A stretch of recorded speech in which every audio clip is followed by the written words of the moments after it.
Kaj je državni dolg? Registriran je pri Bank of England kot državni dolg. Te obrestne mere in dolgove so državljani dejansko plačevali z davki.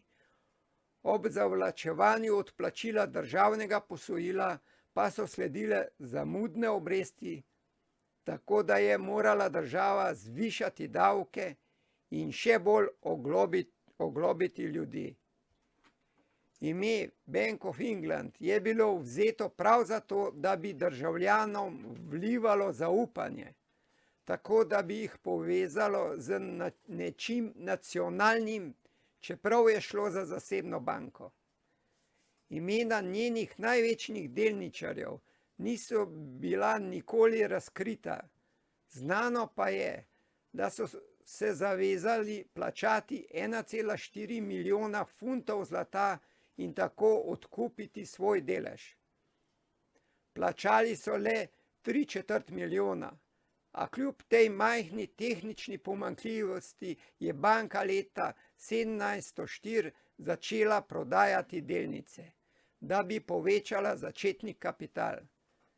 Seveda je takoj začela dajati gotovinska posojila, saj veste kako. Tudi ameriški predsednik Woodrow Wilson je prejel pomoč bankirjev. Najprej so mu pomagali s financiranjem volilne kampanje do predsedniškega položaja.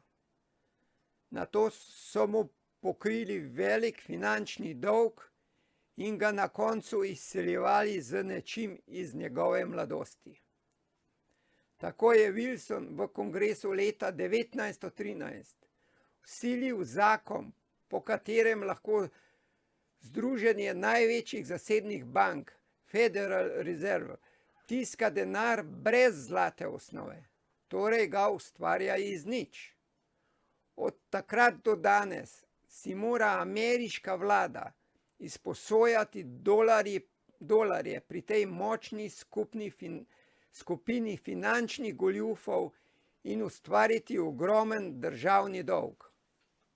Tako zasebna centralna banka Fed ustvari milijardo dolarjev, ki s 3-odstotno obrestno mero daje ameriški vladi in ustvarja državni dolg. Vlada ta denar s 5-odstotno obrestno mero razdeli poslovnim bankam, ki ga prodajo državljanom in podjetjem s 7-odstotno ali več obrestno mero. Torej, vsi v verigi so se zadolžili za enako količino denarja, 1 milijarda dolarjev, ustvarjenega iz nič. To je kot pokvarjen kalkulator, ki ima napako in na primer kar naprej vnaša številko 7.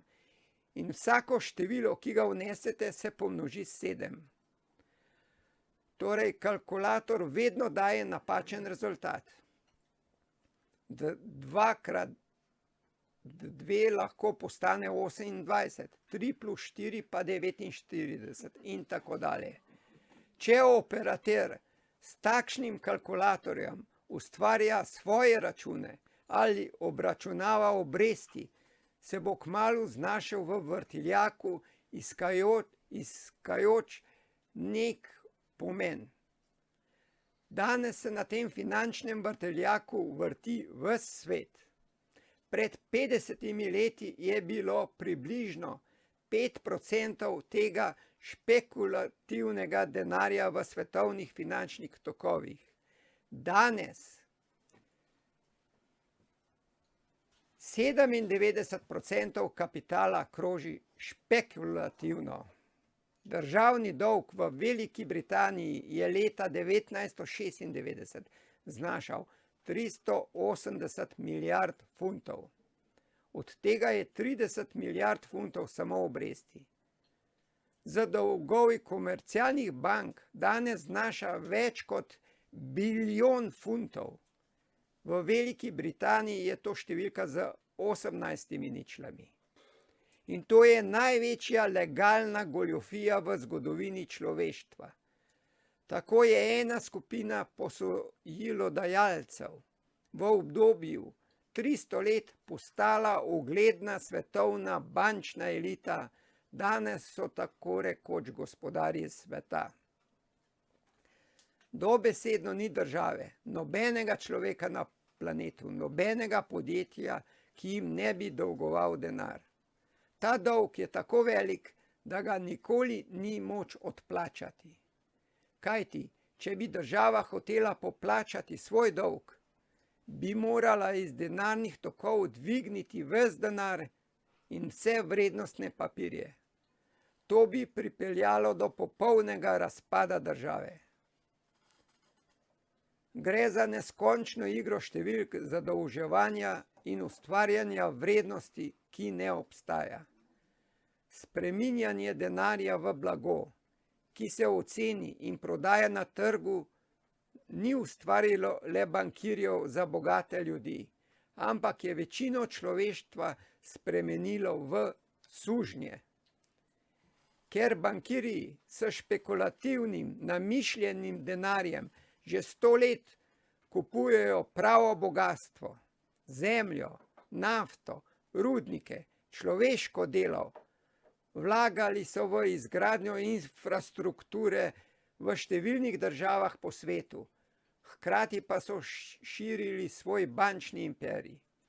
Posledica takšnih naložb je, da namišljen denar po vsem svetu izsesava resnične vrednote. Tuje dobrine, delo in surovine. Seveda ste pri nas opazili, da se zadnja leta odpirajo le tuje banke. Ves svet je danes razdeljen na tiste, ki delajo in ustvarjajo prave vrednote, in tiste, ki si ustvarjene vrednote prisvajajo brez dela.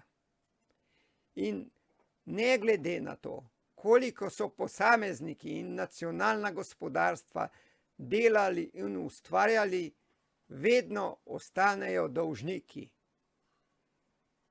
In brez ekonomske neodvisnosti ni prave človekove svobode.